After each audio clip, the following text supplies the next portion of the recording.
जैसा कि इससे पहले मैंने आपको एक्सप्रेशन ऑफ इमोशन भेजा, यानी इमोशन यानी संवेग, संवेग की अभिव्यक्ति आपको मैंने भेजा है। उसमें ये है बताया गया, मनोवैज्ञानिकों ने बताया कि बालक का आप किस तरह पूरा-पूरा ध्यान रखेंगे, प्लस आप जिस स्कूल में अपने बच्चे को भेजते हैं उनके शिक्षकों को भी आपके बच्चों पे पूरा-पूरा ध्यान रखना चाहिए। इस वजह से क्योंकि बालक कभी-कभी डोमिनेट हो जाता है, चिड़चिड़ापन हो जाता है, वो ज़िद्दी हो जाता है।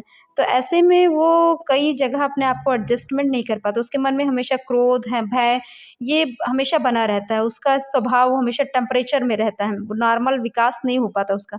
तो कोशिश करके करना चाहिए कि वो स्टार्टिंग से ही जब आप बच्चे को नॉर्मल डेवलपमेंट देंगे, तो वो धीरे-धीरे जब वो बड़ा होता रहेगा, तो उसी के अकॉर्डिंग वो अपने लाइफ़ को स्पेंड करेगा, ठीक है?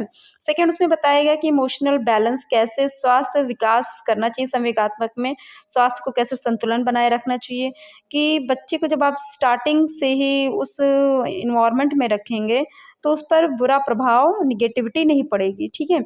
तो इसमें क्या है, क्रोध, भय, घृणा, क्लेश, इन सब जैसे बातें उसके मन में प्रदर्शित नहीं होता है, उससे आपको बचाना चाहिए, जिससे वो स्वतंत्र रूप से अपने बातों को उच्चारण कर सके, अपनी बातों को आपसे बता सके, ठीक है?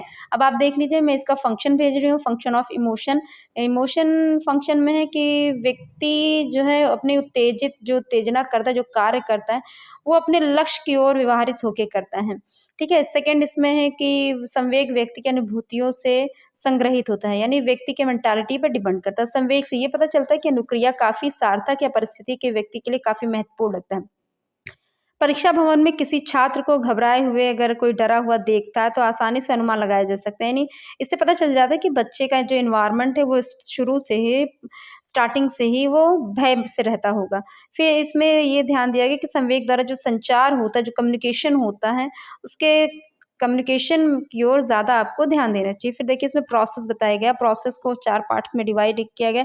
पहला स्टिम्युलस है, सेकंड इसमें कॉग्निटिव अपेर्सल है, थर्ड आपका फिजियोलॉजिकल रिस्पॉन्स है, फिर आपका बिहेवियरल रिस्पॉन्स है, ठीक है? दीपक में आपका कि कोई बाहरी या आंतरिक घटना स्थिति संवेग के अकॉर्डिंग होता है। कॉग्निटिव यानी हम घटना की स्थिति को कैसे देखते हैं, वो उसके मूल्यांकन पर डिपेंड करता है। फिर आपका है जो शारीरिक, यानी हमने हमारे शरीर के कई कारण होते हैं जिसमें परिवर्तन होते रहते हैं। फिर आपका व्यवहार है, बिहेवियर, यानी जैसा आप वर्क करेंगे उसी के अकॉर्डिंग आपका बिहेवियर आपका चेंज होता रहेगा, ठीक है? आप मेरे चैनल को देखिए, लाइक करिए, सब्सक्राइब करिए। मैंने यूट्यूब पे उस पे नाम दिया माइंडफुल ह्यूमन साइको एनालिसिस, आप उसको सर्च करके देखिए। Thank you very much.